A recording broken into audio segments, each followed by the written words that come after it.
നമസ്കാരം. മലയാളികളെ ഒന്നടങ്കം കണ്ണീരിലാഴ്ത്തിയ ഒരു വാർത്ത തന്നെയാണ് പുറത്തു വന്നിരിക്കുന്നത്. പ്രശസ്ത നടനും മിമിക്രി താരവുമായ സലിം കുമാറിൻ്റെ അന്ത്യം ഇതുവരെ മലയാള സിനിമാ ലോകത്ത് അല്ലെങ്കിൽ താരോദയങ്ങൾക്ക് തന്നെ അത് ഉൾക്കൊള്ളാനായിട്ടില്ല എന്ന് തന്നെ പറയാം. കൊച്ചിയിലെ സ്വകാര്യ ആശുപത്രിയിൽ കരൾ രോഗത്തിന് ചികിത്സയിൽ ഇരിക്കവെയായിരുന്നു അന്ത്യം. ഹൃദയാഘാതമാണ് മരണകാരണം. ആരോഗ്യനില വഷളായതിനെ തുടർന്ന് അദ്ദേഹത്തെ വെന്റിലേറ്ററിലേക്ക് മാറ്റിയിരുന്നു. സംസ്കാരം ഞായറാഴ്ച വൈകുന്നേരം വീട്ടുവളപ്പിൽ തന്നെയാണ്. ഞായറാഴ്ച രാവിലെ 9 മുതൽ പറവൂർ ടൗൺ ഹാളിൽ പൊതുദർശനം ഉണ്ടാകും. മുഖ്യമന്ത്രി വി.ഡി. സതീശൻ പറവൂരിലെത്തി അന്തിമോപചാരം അർപ്പിക്കും.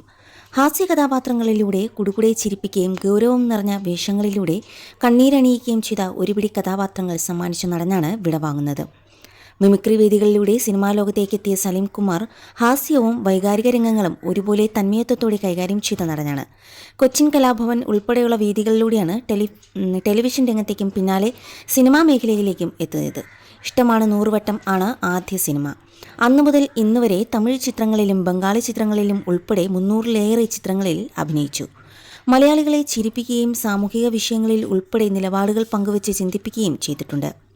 അഭിനയ ജീവിതത്തിനപ്പുറം സംവിധായകൻ, എഴുത്തുകാരൻ എന്നീ മേഖലകളിലും അദ്ദേഹം തൻ്റെ കഴിവ് പ്രകടിപ്പിച്ചിട്ടുണ്ട്. 2000-ൽ വിജയ് തമ്പി സംവിധാനം ചെയ്ത സത്യമേവ ജയതയിലെ കള്ളൻ്റെ വേഷമാണ് ഏറെ ശ്രദ്ധിക്കപ്പെട്ടത്. ഈ ചിത്രത്തിലെ പ്രകടനമാണ് തെങ്കാശിപ്പട്ടണം എന്ന ചിത്രത്തിലേക്ക് സംവിധായകരായ റാഫി മക്കാർട്ടിൻ ടീം സലീമിനെ വിളിക്കാൻ കാരണമായതും. തെങ്കാശിപ്പട്ടണം ഹിറ്റായതോടെ സലിം കുമാറിന്റെ ഹാസ്യ കഥാപാത്രങ്ങൾ നിരവധി പുറത്തിറങ്ങി.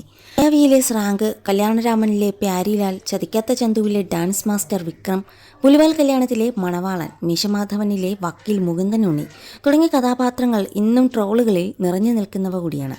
അച്ഛനുറങ്ങാത്ത വീട്, പെരുമഴക്കാലം, ഗ്രാമഫോൺ തുടങ്ങിയ ചിത്രങ്ങളിലെ പ്രകടനങ്ങൾ അദ്ദേഹത്തിൻ്റെ അഭിനയ മികവിൻ്റെ മികച്ച സാക്ഷ്യങ്ങൾ തന്നെയായിരുന്നു. 2005-ലാണ് സലിം കുമാറിനെ തേടി ആദ്യ സംസ്ഥാന ചലച്ചിത്ര പുരസ്കാരം എത്തിയത്. അച്ഛനുറങ്ങാത്ത വീടിലെ പ്രകടനത്തിന് മികച്ച 2ാമത്തെ നടനായി തിരഞ്ഞെടുക്കപ്പെട്ടു. 2010-ൽ ആദമിൻ്റെ മകൻ അബുവിലൂടെ മികച്ച നടനുള്ള ദേശീയ സംസ്ഥാന പുരസ്കാരങ്ങളും സലിം കുമാർ സ്വന്തമാക്കി. 2012-ൽ മികച്ച ഹാസ്യ നടനുള്ള സംസ്ഥാന പുരസ്കാരവും അദ്ദേഹം സ്വന്തമാക്കി. ചിത്രം അയാളും ഞാനും തമ്മിൽ 2017-ൽ പുറത്തുവന്ന ആദ്യ സംവിധാന സംരംഭകമായ കറുത്ത ജൂതൻ മികച്ച കഥയ്ക്കുള്ള സംസ്ഥാന പുരസ്കാരത്തിനും അർഹമായി. 2018-ൽ ജയറാമിനെ നായകനാക്കി ദൈവമേ കൈത്തൊഴാം കൈകുമാറാകണം എന്ന ചിത്രവും സലിം കുമാർ സംവിധാനം ചെയ്തു. കലാഭവൻ വേദികളിൽ നിന്നും ദേശീയ പുരസ്കാര വേദി വരെയുള്ള അദ്ദേഹത്തിൻ്റെ യാത്ര കഠിനാധ്വാനം കൊണ്ട് തീർത്ത വിജയകഥയായി മലയാളികൾ എന്നും ഓർക്കും.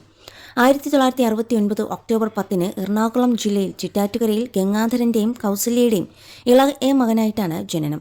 1996 സെപ്റ്റംബർ 14-നാണ് സുനിതയെ വിവാഹം ചെയ്തത്. പിറ്റേ ദിവസമാണ് ബന്ധുവീട്ടിൽ നിന്നും തൻ്റെ ആദ്യ ചിത്രമായ ഇഷ്ടമാണ് 100 വട്ടം എന്ന സിനിമയിൽ അഭിനയിക്കാൻ പോയതെന്ന് സലിം കുമാർ തന്നെ പറഞ്ഞിട്ടുണ്ട്.